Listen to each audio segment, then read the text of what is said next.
2014 का साल था।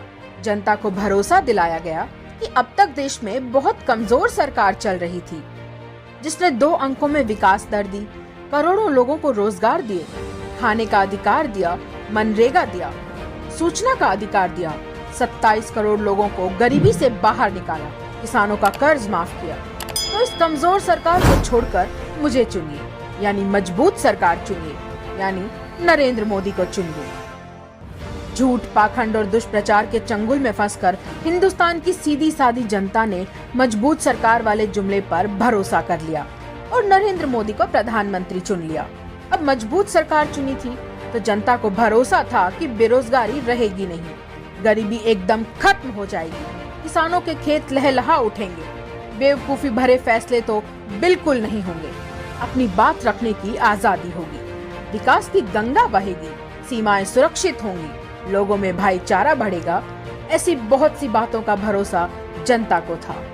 मगर आज जब इस मजबूत सरकार को 7 साल से ज्यादा का समय हो गया, तो वही जनता सोच रही है कि 45 साल की भयावह बेरोजगारी मजबूत सरकार की कैसी निशानी है। एक ही साल में 23 करोड़ लोग वापस गरीबी में चले गए, ये कैसी मजबूती है। काले कानून लाकर किसानों के खेत खलिहान तबाह करने का षड्यंत्र कौन सी मजबूत सरकार रचती है। अनियोजित नोटबंदी, गब्बर सिंह टैक्स, अचानक लॉकडाउन कर देने जैसे बेवकूफ फैसले मजबूत सरकारें तो नहीं लेती। लोगों को अपनी बात कहने से रोकने, देशद्रोह के झूठे मुकदमे लगा देने का काम मजबूत सरकार तो नहीं करती, ये तो डरपोक सरकार ही करती है। देश की विकास दर को माइनस में ले जाने का साहस मजबूत सरकार का तो नहीं होता।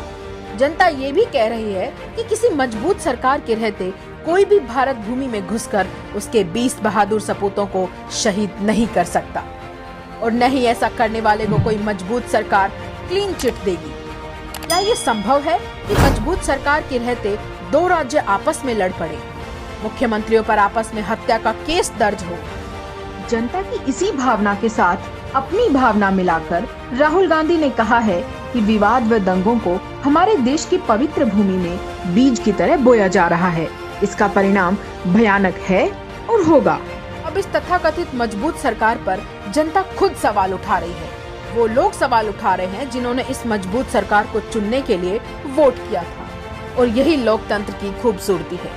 जब जनता को लगता है कि सत्तारूढ़ पार्टी खुद को देश से बड़ी समझ रही है, तो जनता खुद सवाल भी करती है और जवाब भी देती है। जय हिंद।